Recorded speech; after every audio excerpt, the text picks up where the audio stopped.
What's going on, guys, and welcome to Who to Sign For. Now in this series I'm giving you my recommendations of what players to sign for a specific team in career mode. Before we go on, I will say that the signings you'll see aren't designed to be realistic, and the player ratings and potentials of the players may vary depending on what database you're using and how they perform for you during the season. Obviously you don't have to follow all the tips. This is really just a set of guidelines to give you a hand if you're stuck for ideas and want some suggestions on what players you could sign for a certain club. This is mainly aimed at those you out there who maybe need to the game, I just need a little bit of advice, or for those of you out there who just want a few recommendations on what players to sign for a team that you may be using in career mode this year. So in today's episode of Who to Sign For, guys, we're going to take a look at Celtic of Celtic Park in the Cinch Premiership in Scotland. Celtic, of course, last year had their dominance in the SPL ended by their old firm rivals Rangers. They were going for the 10 league titles in a row before Steven Gerrard's Rangers pipped them to it last year. This season, though, does seem as though they're going to reclaim the throne in Scotland, and they're a really fun team to use. Now, they're a 3.5-star team with some very reasonable objectives, I'd say. Win the league title in the SPL, reach the semi-finals of the Scottish Cup, and also reach the quarter-finals of the Europa League as well. They are in a tough European group, no doubt about it, but I would definitely say domestically, both of those objectives should be hit. And it's a decent side as well. It's a 3.5-star team. There's some decent young talent in here as well. Had some major changes over the past year, Celtic, but for the most part it's a solid team. There are a couple of really good veterans as well, including their new man between the sticks, Joe Hart, the former England international. It's a solid side and a really fun team to use as well. In Scotland, they have been the most successful team over the past decade, whilst Rangers have been rebuilding their reputation from way back when they were sent down to the Scottish Division 3, I think it was. Maybe I'm wrong about that. I think that's right though, but even so, yeah, Celtic, great team to use. Fantastic kit.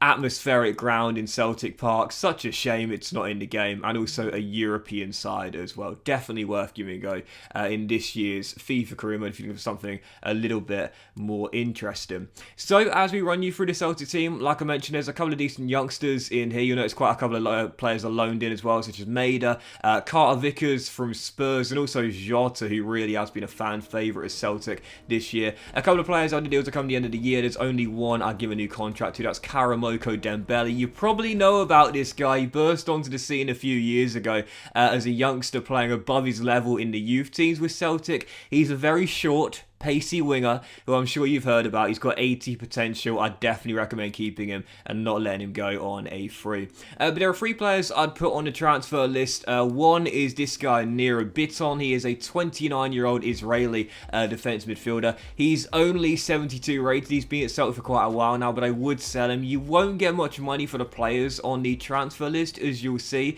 We only managed to get 2 million for Bitton. Funnily enough, one offer was from Strasbourg and the other was from Glasgow Rangers. Now, you know, there are a few players that have played for both Rangers and Celtic over the years. You know, very fierce old firm rivalry between the two, but I always find it's very interesting when you're planning to sell a player and one of your fierce rivals puts a bid in. Even so, we negotiated the same offer for all 3 clubs here, £2 million for the Israeli and holding mid. He's 29 years old now, going to show signs of decline in the first season. And what you'll notice with the players on transfer list, the other 2 were Ajeti and also James Forrest, who of course came through the Celtic Academy as a youngster, capped by Scotland many times, spent all his pro career at Celtic. You'll notice we don't get much money, but what you will notice is the players we're selling are on very high contracts, which their low overall doesn't really justify. Bitton was on about 28.5 grand a week, and the 2 million is worth less than just cutting that salary off the books. He's not worth the money you're paying. James Forrest, for example, despite being an academy graduate,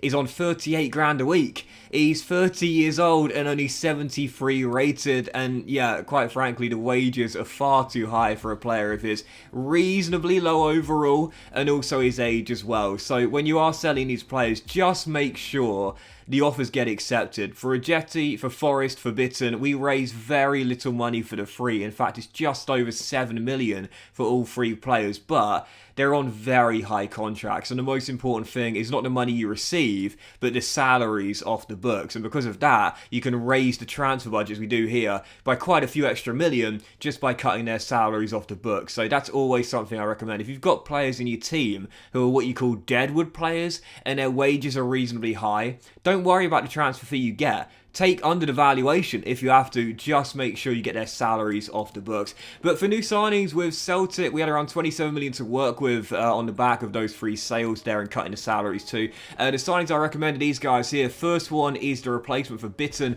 It is Jan Bryce Ateki. This is a great holding midfielder in this year's FIFA Career Mode. He starts off 75 overall. He's 23 years old, but because he's out of contract at the end of the season, you can get him for around the valuation, if not under it as well. We spent just 10 million to bring him in. It's a really solid transfer fee to pay for a guy that's got 8 for growth. That's right, he grows to 83 potential, and as a holding mid, this guy's really solid. Medium high work rates, decent stamina, decent strength, great defensive stats, and a solid player trait as well. His base stats, if you will, are really, really decent. If you can train his reasonably low pace up and also get the stamina up too, this guy's going to be a really class defensive midfielder in your Celtic team for all the years you're at Celtic Park. I definitely recommend bringing this guy in, and again, because his contracts are coming at the end of the year, you can get him for under the valuation, which is really crucial, because when you manage your team with a reasonably low transfer budget, you want to make sure you spend your pennies wisely. Celtic, of course, operate in a 4-3-3, so what I do is push the captain McGregor up a little bit and drop Rogic to the bench, the Australian. You do have David Turnbull, who's the lowest rated out of the three, but he is also the youngest of the three as well, and he's got solid potential as well. So I drop Rogic to the bench, and have Turnbull and McGregor a little bit further forward as natural CMs, and Ateki as your anchor man in this team.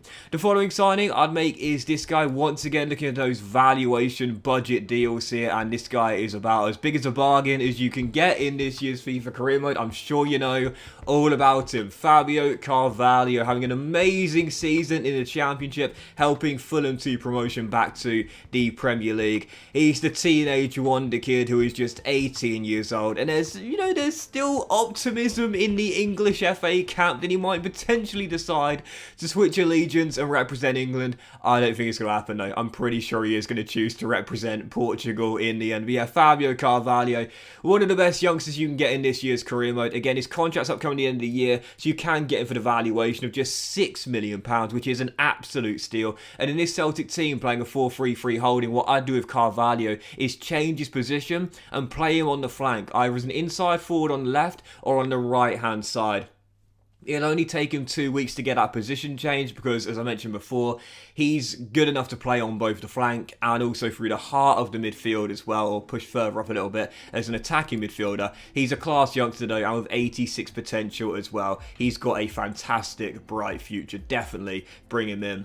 The following signing I made, as I continue to look for those players, their deals are coming at the end of the year, was this guy right here. Speculation on whether he'll stay at the Emirates or go elsewhere. Well, in this save, he's going to Celtic Park. Eddie Nketiah, the young striker who some people believe his career is stalled a little bit in the early foundations of his pro career, but he still is such a young man. He's only 22 years old, and you can get him for around £4 million. We spent 4.1 mil to get him in. He is only 72 overall to begin with, but he grows 7 ratings to 79 overall. So as the years go by, he'll start off as an impact sub. With the pace he's got, he's a tremendous bench striker to have. You always want a pacey forward on the bench to run at tired legs in late game situations. If you improve the attacking positioning, the finishing, but also the strength as well to make him a little bit better in the air, this guy will be a solid bench striker for you as the years go by. Again, he is only 72 overall, but just 22 years old. He's only going to get better as the years go by. In the first season, he'll be your impact sub. In the second season onwards, he'll probably be your main out-and-out striker.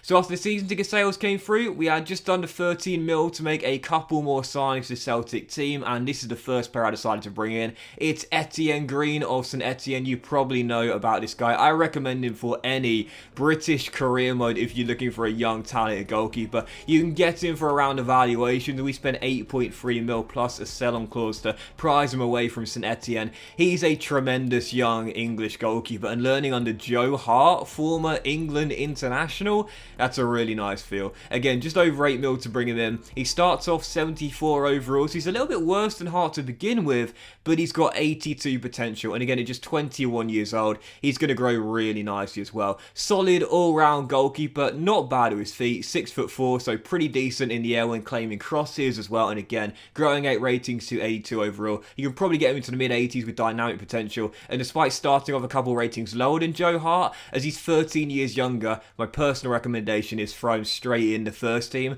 and have Hart as your reliable backup in this this Celtic team. Totally up to you, of course. Hart is a couple of ratings higher, but I'd maximise Green's potential and throw him right in the first team. And finally, a couple of signings I made were a couple of young Scottish talents. Whenever I'm managing a team, I always look to bring in good young talents from the same nationality. There are a couple of decent fullbacks you can pick up in this year's career mode. I didn't have full scout reports on the guys, but I know how much they're worth. Ramsey is the first one, Calvin Ramsey. The young fullback playing for Aberdeen. He's just 17 years old. He's not the highest in terms of overall to begin with, but he's got 80 potential, so he'll grow really nicely. Scotland have got an abundance of really solid young fullbacks. I mean, Kieran Tierney and Andrew Robertson are, of course, the main ones, but then there's Hickey, then obviously you've got Patterson, who's moved on to Everton, then there's this guy, Calvin Ramsey, again, just 64 overall, but he's going to grow really nicely in the background with some solid base stats as a 17-year-old, and already a bit of pace as well, and with 80 potential he'll grow 16 ratings over the course of his career. And then there's this guy on the other side as well. It's Josh Doig of Hibernian as well. Would be a really good fit for Celtic, I'd say. Left wing back / left back in this team. Once again, you don't have to pay too much money to get him. I actually ended up swapping Scales in this team, who's the young Irish fullback. He's only 23 years old, but reasonably low rated with not much potential either. I gave him to Hibs +1 and 1.4 or 1.5 mil as well, plus a minus sell-on clause too. Okay, 1.45 mil right in the middle, plus a sell-on clause as well, just because Scales won't get a game in this team, especially if you bring this guy in. Josh Doig, once again, just like Ramsey, doesn't start off with the highest overall. He's not going to feature much in the first couple of seasons, but he's got 79 potential, so he'll grow into a really good player as the years go by, either in your first team replacing Greg Taylor or as an understudy for your current starting left back as well. So Doig and Ramsey, good young Scottish fullback. Scotland have got an abundance of them, it seems, but two really solid players there. So in the end, we signed 6 players for 30.85 mil and sold these 3 players for just over 7 million. So it was a net loss of 23.75 million in the end, as we improved our squad depth by 3 more players. But once again, you look at the players that came in, all really good young talents. Ateki was the oldest at 23, which is crazy when you think about it. And again, the players we sold, Forrest and Bitton, you know, these players, that they're not worth much money. We won't get much money for them. We only got just over 7 million, but again, it's the salaries we've got off the books, which is what really helped us raise our transfer budget more to bring in a few more quality young players. So after I changed the position of Carvalho here to a winger, like I said, definitely do this in the Celtic team because they're playing a 4-3-3. He won't be as good operating deep. He'll be much more effective on the wing in this team as a natural winger or an inside forward on the left-hand side. The Celtic team got a little bit better with the new signings. Ateki, Green, Carvalho, all going to the first 11. And then with Nketiah off the bench and Ramsey and Doig, the youngsters in the reserves to keep your eye on as well. This is a fun Celtic team for the future. The question was in the first season, can we hit our objectives? Reclaiming the SPL, reaching the semi-finals of the Scottish Cup, and the toughest objective, reaching the quarter-finals of a tough Europa League group as well. Well, as per usual, we'd simulate the end of the season and see how Celtic would get on in Season 1 at Celtic Park with the 6 new young signings coming in. And as you can see,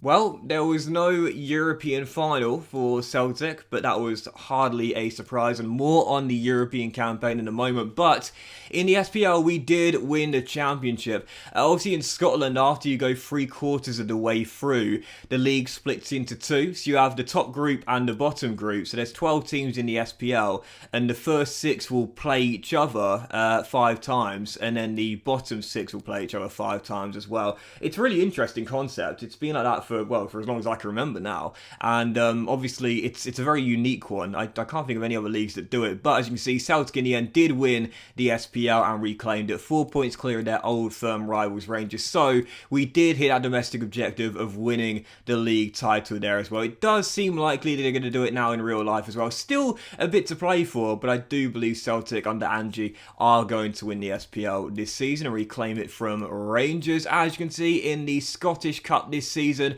We got to the semis, just like the board said, but lost in heartbreaking fashion to our old firm rivals Rangers, who went on to win the whole thing as we lost to them on penalties. But as for the Europa League, just like in real life, didn't make it through the group, finishing third in the end. It's a really tough group. You've got Real Betis having a great season in Spain, and also Bayer Leverkusen as well. We knocked out, got into the third place, we went into the Europa Conference League, and as you can see, made it through the preliminary round, made it through the last 16 over KAA Ghent, made it through the quarterfinals as well, went all the way to the semis, only to lose to Spurs. And please don't look at that aggregate scoreline, because that was a big defeat over 2 legs. 8-1 over the course of those 2 legs, as Spurs eventually finished runners-up to FC Basel. But when you look at the objectives here, we hit both of our domestic objectives, winning the title and reaching the final 4 of the Scottish Cup. The Europa League, yes, was a failure because we failed to get out of the group, but the Europa Conference League, once we went into that, we got a new objective for it, which was reach the semi-final, and we did that as well. So yes, we failed the Europa League objective, we hit our secondary European objective, and we hit both our domestic objectives as well. So for me, for a first season with Celtic,